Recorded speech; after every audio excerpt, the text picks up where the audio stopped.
Hello, this is Microphone Media. Please like, subscribe, and share. Thank you.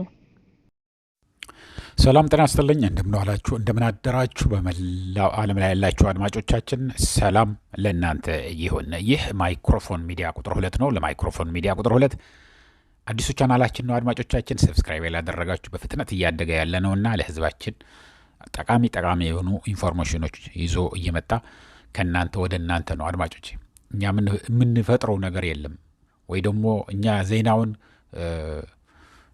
ዝም ብሎ የሚደርሰን ነገር የለም። ዜናው የሚመጣው ከናንተ ነው።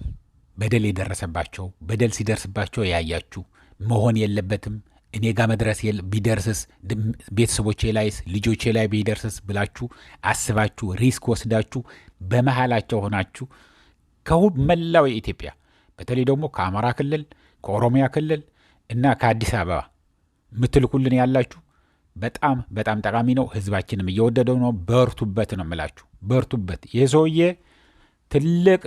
ትልቅ ወንጀሎችን እየፈጸመ ነው።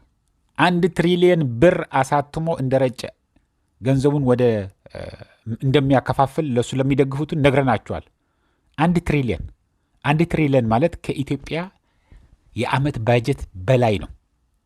መላው የኢትዮጵያ ባጀት ማለት ነው። ለመከላከያው፣ ለጤናው፣ ለትምህርቱ፣ ለሁሉም ነገር የሚያወጣው የኢትዮጵያ መንግስት ከዛ በላይ ነው። ይሄ ገንዘብ ግን አሳትሞ ቤተ መንግስት አስገብቶ ነው የሚረጭ ያለው። ገዳዮችን የሌለ በሬ ወለደ ብሎ የሚያወሩትን በቃ እናንተ ሙሉት። የማይደረግ ነገር የለም። አሁን ደግሞ ምርጫ አካሂዳለሁ።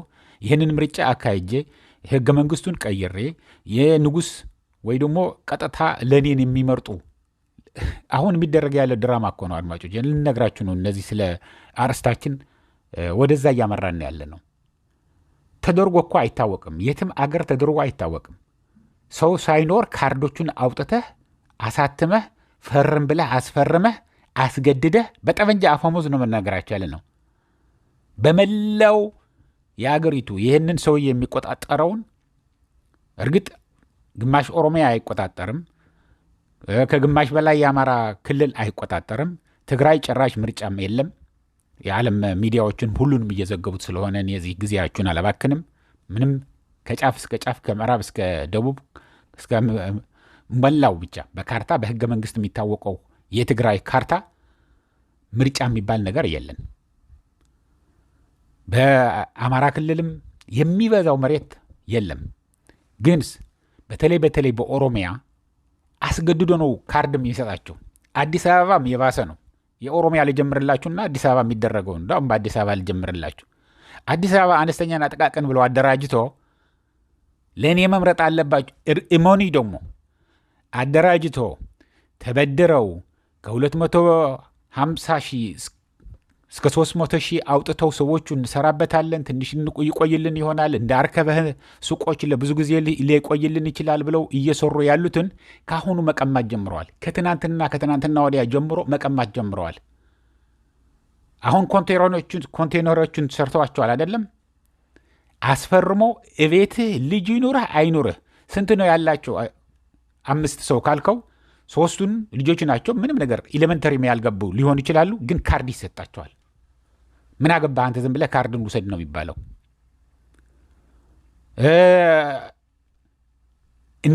መምጣት ደግሞ መምጣትህና አለመምጣትህ ብቻ ሳይሆን መጥተህ መምረጥህና አለመምረጥህ ብቻ ሳይሆን ለማን እንደመረጥክም እናውቀዋለን በፋይዳ አድርገን። እንግዲህ የፋይዳ የሚሉት አዲስ መታወቂያ ወጥተዋል አሉ። በከፍተኛ ደረጃ ኢንፎርሜሽንህን በሙሉ የሚገባበት ነው አሉ። ሲስተሙ ውስጥ ራሱ ካርድህ ላይ አለበት ነው የሚሉ ያሉት። እንደ እኛ እንግዲህ አናቆም ከሀገር ወጥተን ያለ ነው። ፋይዳ የሚባል ነገር አናቅም። የቀበሌ መታወቂያ ነው። ገፋ ካለ ከዛ በኋላም የፓስፖርት ነው የምናውቀው። ይሄ ግን ኢንፎርሜሽንህን በሙሉ የደም አይነትህን ሳይቀር የሚያውቅ ነው። ስለዚህ አሁን ማስፈራሪያ ለእነዚህ የመዘገቧቸው ምንድን እንደሚለዋቸው ታውቃላችሁ? እኔን ብልጽግናን ካልመረጥክ በዚህ በመታወቂያህን ኦልሬዲ ኢንፎርሜሽኑ ስለምናውቀው ወየውልህ፣ ልትገደልም ትችላለህ፣ የተሰጠህ ንብረትም ይወሰድብሃል። ከቀበሌ የምታገኛቸው በቅናሽ የምትገዛቸው ዘይትም ይሁን ጨውም ስኳርም ትንሽ ትብዛም ትነስም የምትሰጥህ የቀበሌ ቤት የመንግስት ቤት ተከራይቶ የሚኖር ከሆነ ተነቅለህ ትወጣለህ ተብለው እያስፈራሯቸው ነው የሰነበቱ። አዲስ አበባ የሚደረገው ነው የምንነግራችሁ ያለ ነው። ቪዲዮቹን እየሄዳችሁ እዩ። የማያስፈራሯቸው ነገር የለም። በድምፅ እየደወሉ ራሳቸው ነው የሚነግሩን ያሉት። ኦሮሚያ ደግሞ የሚገርማችሁ እንዳለ መላው ኦሮሚያ በሚባል እንደምታያቸው ያላችሁ እነዚህ ምልሾችና ይሄ አሁን ፎቶግራፍ ላይ የምታዩት ያላችሁ ምልሾችና ወታደሮቹ ወታደር በኢትዮጵያ ታሪክ ውስጥ በኢትዮጵያ ከዓለም ታሪክ ውስጥ በተአምር ተደርጎ የማይታወቅ ነው የሚደረግ ያለው።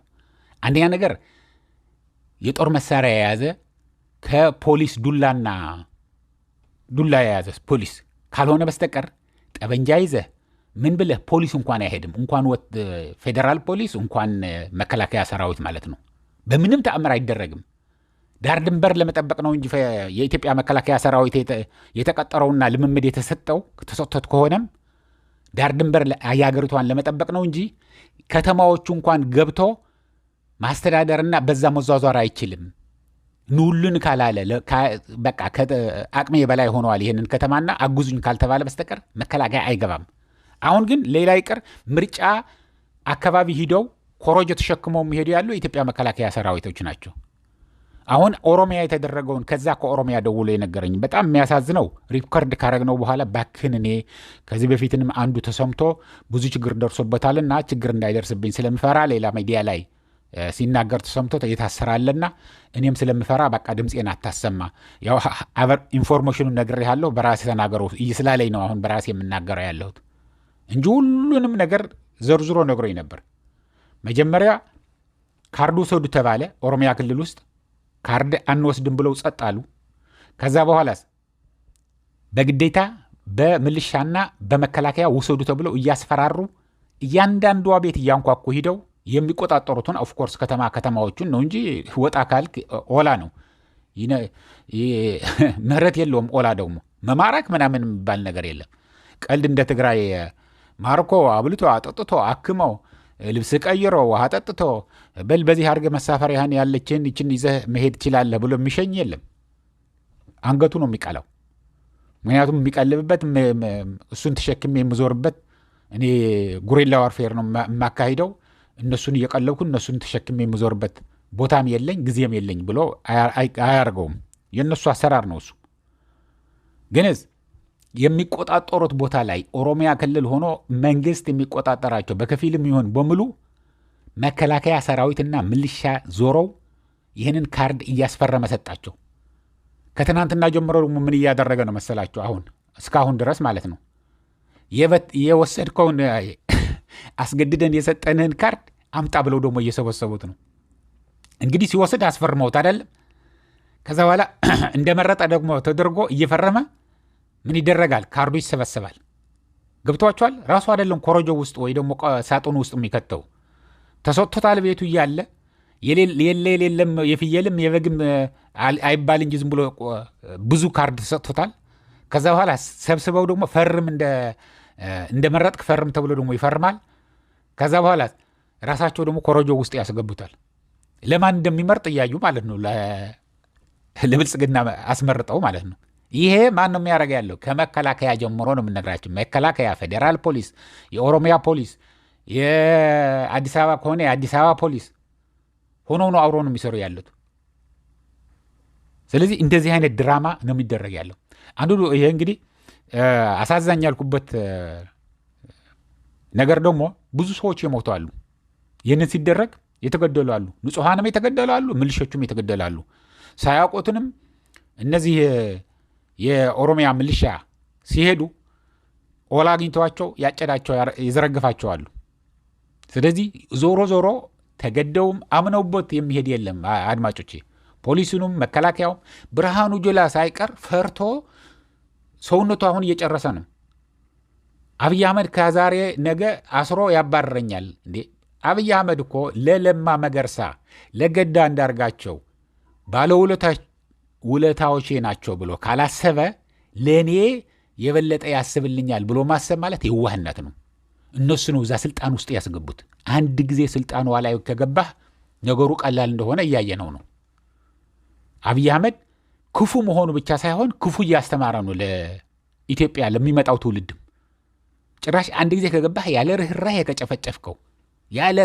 ከጨፈጨፍከው ጸጥ ረጭ ብሎ ሊገዛልህ እንደሚችል እየታየ ነው። አታዩዋቸውም? የአዲስ አበባ ወጣቶች አሁን የአዲስ አበባ ነዋሪው ጸጥ የፈለገ ተነስና ውጣ ከቤትህን ጥሮ ግሮ 7 ዞሩን ሲያሻሽሎ የነበረ ፎቁ ሰርቶ ስንት ነገር ገቢ ያገኝበት የነበረውን የተወለደበት ቀየው፣ ቤተክርስቲያኑ፣ መስጊዱ፣ ጎረቤቶቹ፣ እድሩ ያለበትን ቦታ አስነስቶ ሂድ ልጆቹ ወደዛ አንተ ወደዚህ አንድ ላይም አትሆኑም ብሎ ሲበትናቸው እሺ ብለው ነው የሚሄዱት። ፈሪ ሆነዋል፣ በጭባጫ ሆነዋል። ለምን? ያለ ርህራሄ ስለሚገርፋቸው ነው። አብይ አህመድ ያለ ርህራሄ ነው።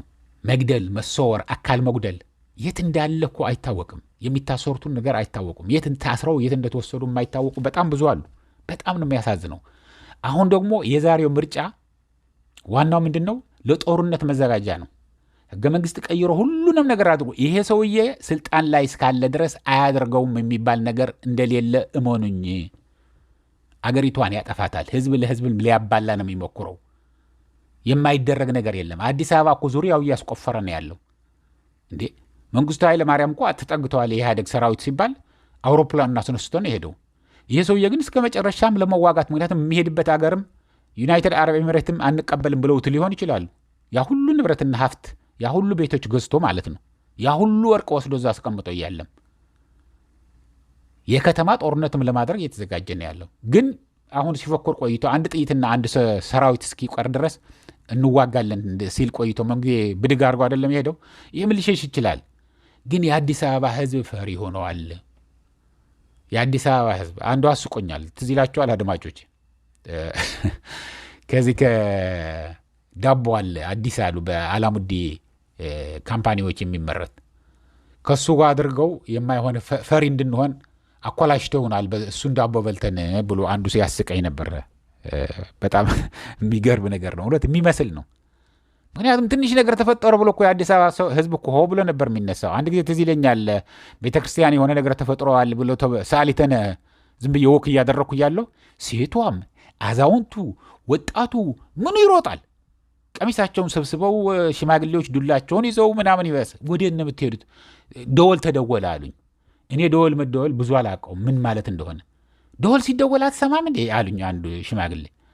የምን ደወል? ቤተክርስቲያን እኮ ነው አልኳቸው። ታዲያ ወደዛ ነው ምን ሄድ ያለ ነው? ምን ሆናችሁ ነው? ለምን ደወል ማለት ምንድን ነው? ኑ ጸልዩ ማለት ነው እንዴ? ለምን ምንድን ነው ትርጉሙ? ስለማላውቀው ነው እኔ ምናምን አልኳቸው። አይ በዚህ ሰዓት ደወል ከተደወለ ችግር አለ ማለት ነው። ቤተክርስቲያን ውስጥ የሆነ ችግር ቢፈጠር ነው ደወል የሚደወለው። ጠላት ሲመጣ ነው፣ ወራሪ ሲመጣ ነው የሚደወለው። ስለዚህ ምን ተፈጠረ ብለን ነው ምን ሰዓሊተ ምህረት የምታውቁት አዲስ አበባ ያደጋችሁ ወይ ደግሞ እዛ የቆያችሁ ካላችሁ ታውቁታላችሁ። ወደ ሲኤምሲ መሄጃ ሰዓሊተ የሚባል ትልቅ ግቢ ያለው ቤተክርስቲያን አለ አዲስ።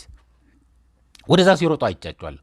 ለካ አንዱ በጣም ያስቸገረ ቄስ ነበረ። እዛ ተጣልቶ ችግር ፈጥሮ ነው እሱን ችግር ፈጥሮብናል ብሎ ነው የደወሉት። ህዝቡ ሂዶ ግን ወዲያው ጸጥ አረገው።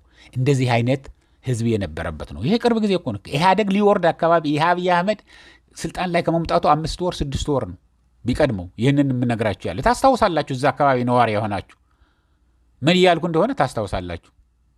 እና ከሁሉም አካባቢ ነው የሚሮጠው። ከሁሉ ስራው ጥሎ መኪናው አቆሞ ምን ብሎ በቃ እንዳለ እኮ ነው ጉድ ነው የምትሉት። እንደዚህ አይነት ጨካኝ እንደዚህ አይነት ጀግና የነበረ ህዝብ አሁን የፈለገ ነገር ቢደረግ እሺ ብሎ ነው የሚሄደው። እሺ ብሎ አይጠይቅም። እና እነዚህን የምታዩዋቸው ያላችሁት በብዛት ተሸኝተዋል ነው የሚሉን ያሉት በተለያየ አካባቢ። አሁን ደግሞ የሚደረገው ያለው ድራማ ነው። ድራማ እንደሆነ እየነገሩን ነው። ከኦሮሚያ እሱም ደዋውሎ የደወለልኝ ብቻ ሳይሆን ደዋውሎ ከተለያየ አካባቢ በተለይ ትልልቅ የሚባሉት እንደ ሻሸመኔ አለ፣ ቢሾፍቱ አለ፣ አዳማ አለ፣ አሰላ አለ እና ሌላ የት ነበር አንድ ያለ ድሬዳዋ አካባቢ የተደረጉትን ምርጫዎች ደውዬ ጠይቄያለሁ ብሎኛል። እና በከፍተኛ ደረጃ ችግር ውስጥ ነው ያለው። ራሳቸው ሰጥተው እየደበደቡ እየገረፉ እያሰሩ አስፈርመው እየወሰዱት ነው ብሎኛል። ይህንን እያልኩ አድማጮቼ ይሄ ሰው እንዲሰማው መጋለጥ ስላለበት ነው።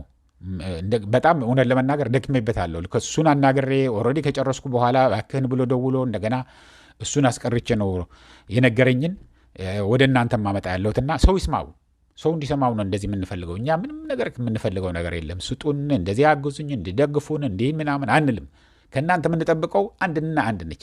ሰብስክራይብ ካላደረጋችሁ ሰብስክራይብ አድርጋችሁ የደወል ምልክቷን ተጫኑና ኦል የምትለዋን ከተጫናችሁ ሁልጊዜ አፕሎድ ባደረግን ቁጥር ኖቲፊኬሽን ከዩቱብ ይመጣላችኋል። ቀድማችሁ ታዩታላችሁ፣ ትማርበታላችሁ። አንድ ሁለተኛ ደግሞ ምንም ጊዜ የማትፈጅባችሁ ይቺ ላይክ የምትለዋን የጣት ምልክት ወደ ላይ የምታሳየው እሷን መጫን ብቻ ነው። አንዳንዶቹ ላይክ በሉ ስንላችሁም ላይክ ብላችሁ የምትጽፉት አለ፣ መጻፍ አይደለም። ያቺ ጣት ወደ ላይ የምታሳየውን እሷን ጫን ካደረጋችሁ፣ ለማታውቁ ነው የምናገር ያለሁት፣ ብዙ የሚጠይቁን ስላሉ ነው። ይህንን እያልኩ አሁን እዚህ ይበቃኛል። እስከሚቀጥለው አድማጮች ሰላም፣ ደህና ዋሉ፣ ደህና ደሩ፣ ቻው።